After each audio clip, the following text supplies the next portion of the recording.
Okay, hi BookTube, Aaron here, hope you're doing alright. Today I'm going to be doing the whale tag, which was created by Book Time with Ryan, and it's a really cool tag, not only in the questions and things it gets you thinking about with books you've read or books that you have on your shelf, but also just the facts about the whales are really cool, and it's nice to see how just how dedicated I think Ryan is to the to the cause of I suppose of whales and the impact that humans are having on their population.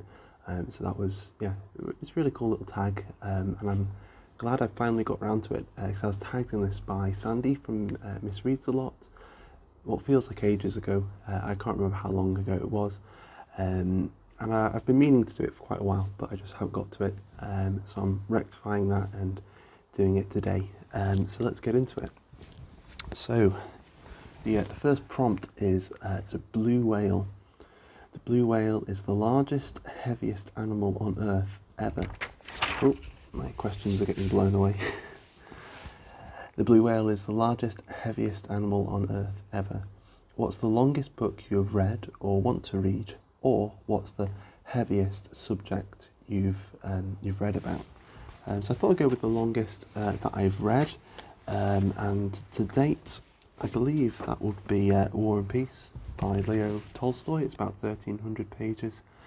I've read quite a few others that are around the 1,000-page mark, but I think that's the longest, and eventually that's going to get blown out of the water by Marcel Proust, because I believe the whole thing together is somewhere around 3,000 pages. But I'm only about 600 or so in at the moment. Then the next is number 2, sperm whale. So sperm whales routinely dive to a depth of 2,000 feet to feed on squid, but can dive to a depth of 10,000 feet. What is a book that motivated you to look deeper into a subject, character, situation, or series? And for me, so this is a bit more of a lesser known book, and it's a bit of a, I suppose it's always a bit awkward when you talk about a book that where you kind of know the person who's written it, but I'll go with this anyway, and that's the Blue Tent by Richard Quinn, and it's really heavily indebted to Borges and his story The Aleph, and also to the thinking and writing of Carl Jung, and I'd sort of dipped my toe in both of those, and even particularly with Jung, I'm still not terribly well read at all, and I'm still kind of looking for more stuff to look into. And there's some other writers in there as well that he makes his nods to throughout, particularly there's Lewis Carroll in there, which I was already kind of familiar with, and also W.G. Sebald, who I sort of knew a little bit, but reading this prompted me to read some Sebald. And so it's really that, but also the themes going on. It's a bit of a mind-bendy book, and I suppose particularly these themes of like alchemy and hermeticism and stuff like that. I hadn't really realised there were things I was interested in reading more about, and they really I don't know, just piqued my curiosity, I suppose, and they're still things that I try to look out for every now and then. Number 3 is the humpback whale. So humpback whales sing long, complex songs they have in common with other individual humpback whales.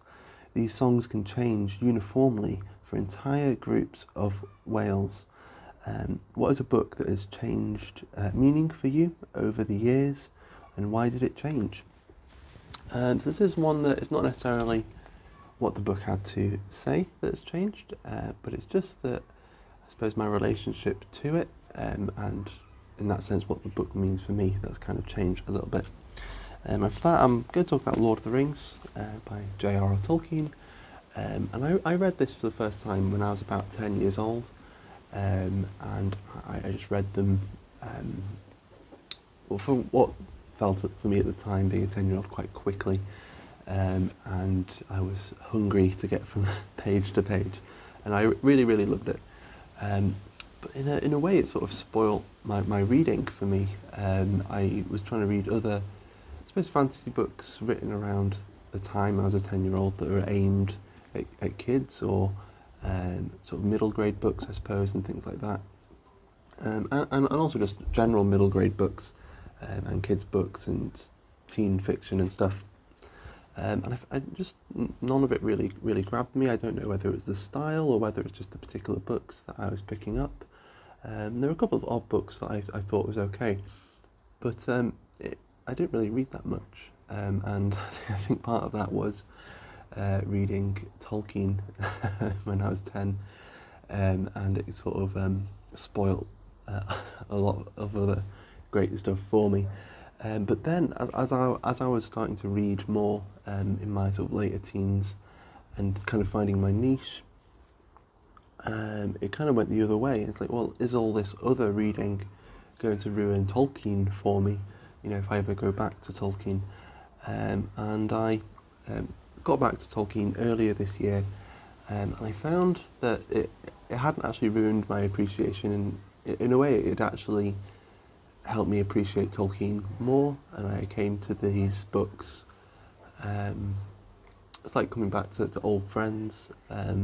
Not only is there the familiarity there, but you notice the things that you haven't noticed before, that the dynamic has maybe changed a little bit, and I thought that was really great.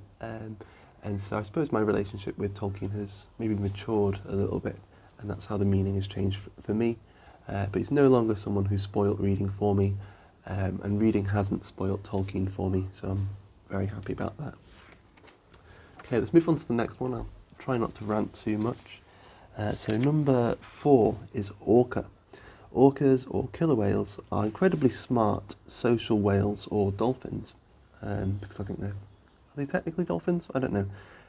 I think that's what he's getting at. But what's a book you felt was especially smart, fiction or non-fiction, and made you really think? And there are quite a lot of books I read that get me scratching my head a bit, and I find quite interesting. But I was trying to look for one that really stood out, and I thought I'd go with Fernando Pessoa and the Book of Disquiet, which I read at some point last year.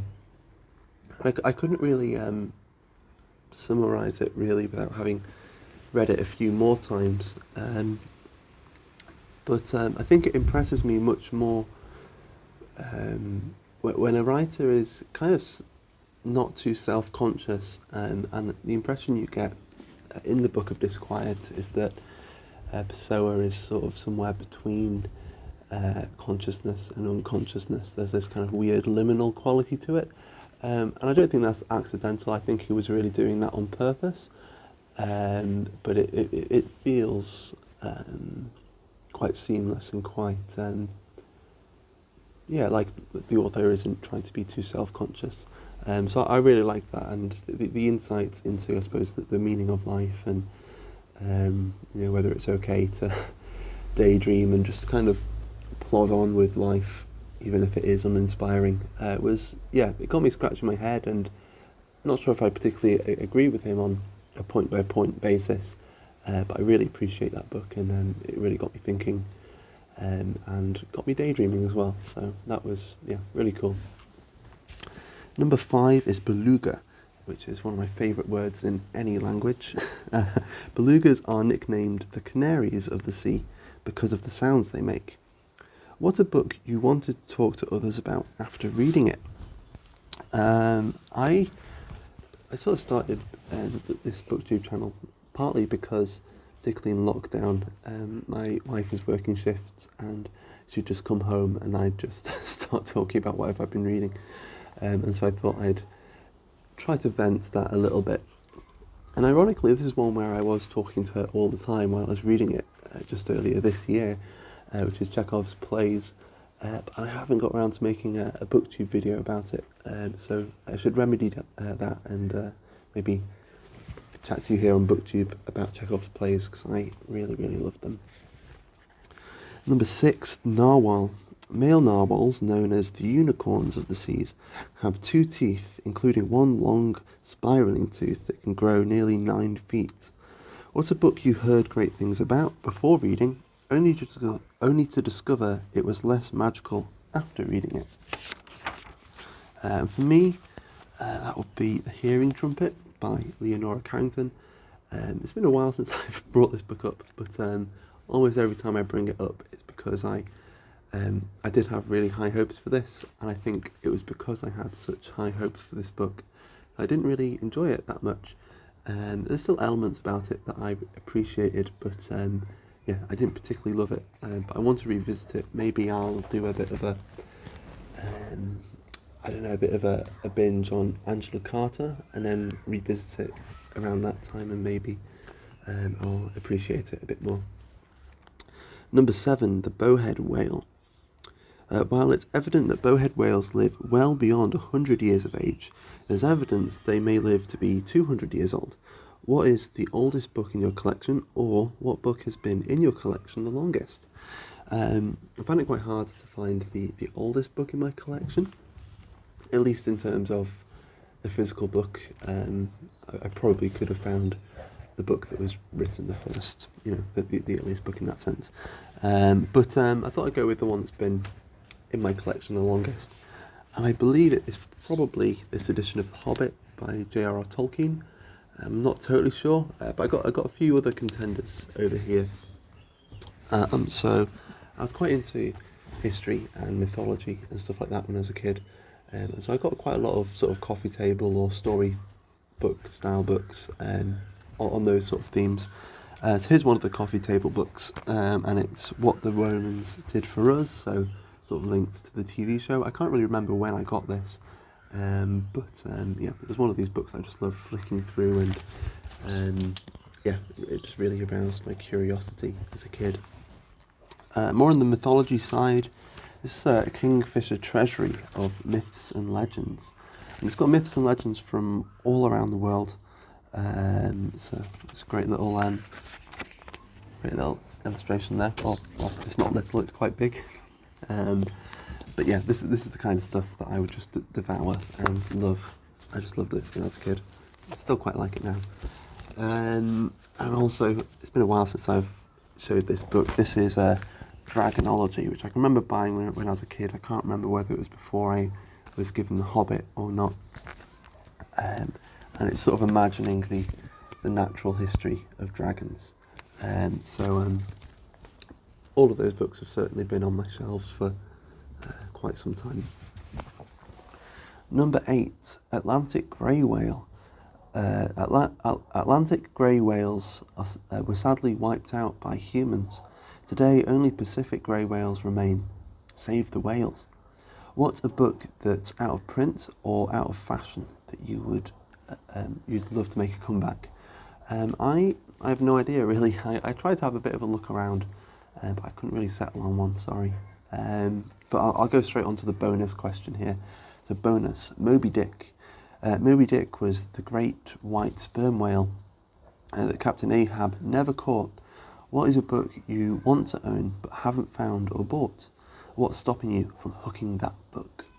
So the first one here I've got to would be the 1001 Nights, and I've sort of gone through bookshops and tried to find an edition I liked, and just haven't yet. I think I'd prefer to have the complete. I wouldn't just want tales from 1001 Nights. I'd want the whole thing, and then I'd really, really slowly make my way through it in a similar way to how I'm slowly making my way through Proust at the moment. And I've opened a few where it was the complete tales, and I just didn't quite like the translation. So eventually I'll find one. I might try the one that's in the Penguin Black Classics, where it's in 3 volumes. But yeah, so far I just haven't picked up a copy yet. And then the other one, this one's it was annoyingly tantalising. A few months ago I was up in Haworth in Yorkshire, and they have quite a lot of really great bookshops there, or at least for the size of the town or village, I can't remember which. But there's a bookshop there. In the window they had either the complete works or at least the collected works of Oscar Wilde. And I think it was a Folio Society edition, like a box set, and it was in 3 volumes. I think one volume was all sort of fiction and plays, and then there was poetry, and then there was sort of his essays and witticisms and criticism, stuff like that. And I would have bought it, I think, were it not for the fact that the shop was closed, and it wasn't looking like it was going to open for for the time that we were there, because the owners of the shop were shielding, because for sort of health reasons, I suppose. And so yeah, we weren't able to get into the shop to buy it, and it was right there in the window taunting me. So maybe the next time we're even vaguely in the vicinity of Haworth, I'll try and make a detour and see if that shop is open, just to see if the Oscar Wilde's still there, because I'd really quite like it. So then it's just a little bit at the end here. So scientists tag whales to study their behaviour, such as migration. Tag 5 booktubers to complete this tag, and remember, save the whales. And I'm not going to tag anyone in particular.